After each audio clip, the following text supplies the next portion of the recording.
Bab 43, tembok runtuh dan semua orang mendorongnya. Kontrak ini pasti palsu. Bagaimana keluarga Han bisa berbaik hati mengembalikan pabrik perangkat keras itu kepada kita? Itu adalah pabrik besar yang bernilai puluhan miliar. Komarsu memegang erat kontrak itu dengan ekspresi garang. Dia menaruh banyak pemikiran dalam perencanaan acara malam ini. Yang paling penting adalah untuk menyuap anggota keluarga Su lainnya. Dia menghabiskan banyak uang, setidaknya puluhan juta. Jika gagal seperti ini, itu akan sangat merugikan dan dia tidak bisa menerimanya sama sekali. Riansu mencibir dan berkata, menurutku, ini bukan karena kontrak ini palsu, tapi kamu berharap itu palsu. Setelah mengatakan ini, Riansu berdiri, menunjuk ke arah Komarsu, tiba-tiba meninggikan suaranya, dan berkata dengan bermartabat, Komarsu, kamu sangat berani.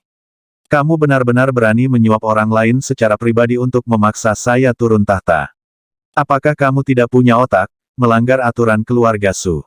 Keagungan Riansu luar biasa dan suaranya nyaring, seperti petir yang jatuh ke tanah. Komarsu langsung ketakutan. Wajahnya langsung menjadi pucat. Dengan tangan bergetar, dia melepaskan kontrak dan terhuyung mundur. Kemudian Riansu menatap anggota keluarga Su lainnya dengan mata berbinar. Siapapun yang tertangkap oleh tatapannya tidak berani menatapnya dan menundukkan kepala. Riansu berjalan mendekat, mengambil kontrak, dan berdiri dengan tangan di belakang punggung. Sebagai kepala keluarga, saya sangat kecewa dan marah dengan kelakuan kalian malam ini. Kalian menginjak-injak aturan keluarga Su dan tidak menghormati aku sebagai seorang kepala keluarga. Konsekuensi dari perbuatan kalian sangat serius. Saya telah memutuskan untuk memotong dividen kalian tahun ini. Sekelompok anggota keluarga Su tiba-tiba panik saat mendengar perkataan Riansu. Tidak peduli seberapa keras Riansu menegur mereka, tetapi jika dia ingin mengurangi dividen mereka, itu sama saja akan mengorbankan nyawa mereka. Mereka telah bergantung pada keluarga Su selama bertahun-tahun dan telah menjalani kehidupan yang sangat makmur. Mereka dapat dengan mudah mendapatkan dividen miliaran dalam setahun. Komarsu menyatukan mereka. Selain memberi mereka uang, dia juga berjanji bahwa ketika Komarsu mengambil alih keluarga Su, dia akan meningkatkan dividen mereka. Namun kini rencana Komarsu jelas gagal. Riansu menunjukkan taktik yang kuat, dan mereka segera menyerah dan segera mengkhianati Komarsu. Tuan, apa yang terjadi malam ini bukan urusan saya. Komarlah yang mendorong saya untuk datang ke sini. Ya, kepala keluarga, ini semua adalah ide Komar dan tidak ada hubungannya dengan saya. Tuan, hatiku selalu berada di pihakmu. Kamu tidak boleh mengurangi dividenku. Tuan, saya selalu mendukung Anda. Tuan, ini semua salah Komar. Tiba-tiba, aliansi yang dimenangkan Komarsu runtuh. Kecuali kedua putra Komarsu, semua orang menjauhkan diri darinya dan bahkan menyalahkannya. Saat ini, Komarsu menjadi sasaran kritik publik. Kalian, Komarsu sangat marah hingga seluruh tubuhnya gemetar saat dia menunjuk ke arah mereka. Melihat pengkhianatan orang-orang ini, dia hampir menjadi gila. Masing-masing dari mereka berjanji bahwa mereka akan maju dan mundur bersamanya, dan tidak akan pernah mundur. Tapi sekarang, hanya karena ancaman Riansu, mereka mengkhianati diri mereka sendiri. Pengkhianat. Kalian semua pengkhianat. Komarsu sangat marah dan kedua putranya juga marah, mengira mereka telah dikhianati.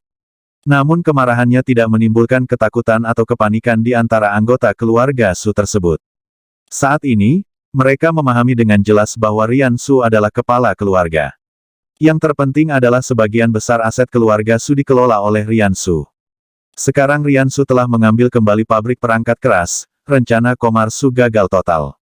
Tidak ada cara untuk memaksa Riansu turun tahta demi kepentingan pribadi dengan alasan keadilan. Mereka semua adalah sekelompok pemimpin yang beradaptasi dengan situasi. Sekarang Komarsu jelas-jelas kalah dari Riansu, mereka secara alami akan meninggalkan Komarsu. Riansu sangat menyadari perilaku orang-orang ini. Dia tahu betul bahwa orang-orang ini hanyalah orang luar dan tidak layak dipercaya.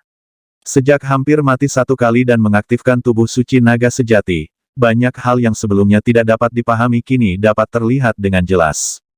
Komar, apa lagi yang ingin kamu katakan? Riansu menatap Komarsu dengan dingin, penuh keagungan. Wajah Komarsu menjadi sangat jelek, berubah dari buruk menjadi lebih buruk. Dia sangat tidak rela menerima bahwa rencana yang semula pasti berhasil telah gagal seperti ini. Yang paling tidak bisa dia pahami adalah mengapa Riansu yang lemah tiba-tiba menjadi begitu agung dan mendominasi. Huff. Komarsu mendengus keras dan berkata, sejauh yang saya tahu, keluarga Han masih memiliki banyak aset keluarga Su. Pada malam Rani Han memutuskan pertunangan, mereka bahkan ingin melelangnya. Dan aset keluarga Su ini, jelas Anda memberikannya kepada Rani Han, Anda sedang menggali akar keluarga Su. Setelah mendengar kata-kata ini, banyak anggota keluarga Su menatap Riansu lagi, dengan ketidakpuasan lagi di mata mereka. Riansu mengamati Komarsu dalam-dalam. Tampaknya orang ini telah menyelidiki dengan sangat jelas, dan dia juga dapat melihat bahwa Komarsu sudah lama ingin naik kelas dan merebut kekuasaan. Itu adalah mitos. Riansu menolak menjelaskan sama sekali dan langsung menyangkalnya, tanpa memberi alasan apapun kepada Komarsu.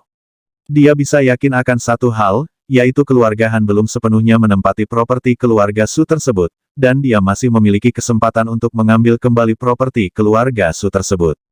Komarsu melihat Riansu begitu tidak tahu malu dan langsung menyangkalnya. Dia gemetar karena marah lagi. Riansu tidak memberinya kesempatan untuk melanjutkan, dan berkata dengan nada mutlak, Komar, kamu tidak menghormati aturan keluarga dan menghasut klan untuk menghapuskan kepala keluarga. Itu adalah kejahatan yang keji. Untuk kejahatan seperti itu, kamu harus dikeluarkan dari keluarga Su secara langsung. Karena nama keluargamu adalah Su dan darah keluarga Su mengalir di tulangmu, aku akan bersikap lunak terhadapmu dan terus menahanmu di keluarga Su. Bagaimanapun, hukuman mati bisa dihindari, tapi kejahatan hidup tidak bisa dihindari. Kalau tidak dihukum, akan sulit bagi saya, kepala keluarga, untuk meyakinkan masyarakat. Jadi saya putuskan untuk memotong penuh dividen Anda tahun ini. Ketika Komarsu mendengar kata-kata ini, dia sangat marah hingga dia muntah seteguk darah. Dividennya tahun ini bernilai puluhan miliar. Tahukah Anda, pengeluaran sehari-harinya lumayan besar, belum lagi ia membeli villa dan mobil mewah beberapa waktu lalu dan berhutang banyak, kini Riansu langsung menyerangnya. Sekarang Riansu telah mengambil kendali atas seluruh keluarga Su, dia tidak lagi memiliki modal untuk melawan. Untuk sesaat, dia merasa sangat menyesal. Tuan, dividen 1 tahun terlalu banyak, bisakah dikurangi? Sikapnya membuat keluarga Su yang lain membencinya. Bahkan kedua putra di sebelahnya memandangnya dengan sesuatu yang salah. Riansu tersenyum, bagaimana menurutmu? Wajah Komarsu jelek, tetapi dia telah kehilangan keberanian untuk melawan Riansu, dan ususnya menjadi hijau karena penyesalan. Selanjutnya, mengapa Riansu mengadakan pertemuan keluarga sementara semua orang berkumpul malam ini? Dia membuat rencana keseluruhan dan menghabiskan lebih dari 1 jam merumuskan arah masa depan keluarga.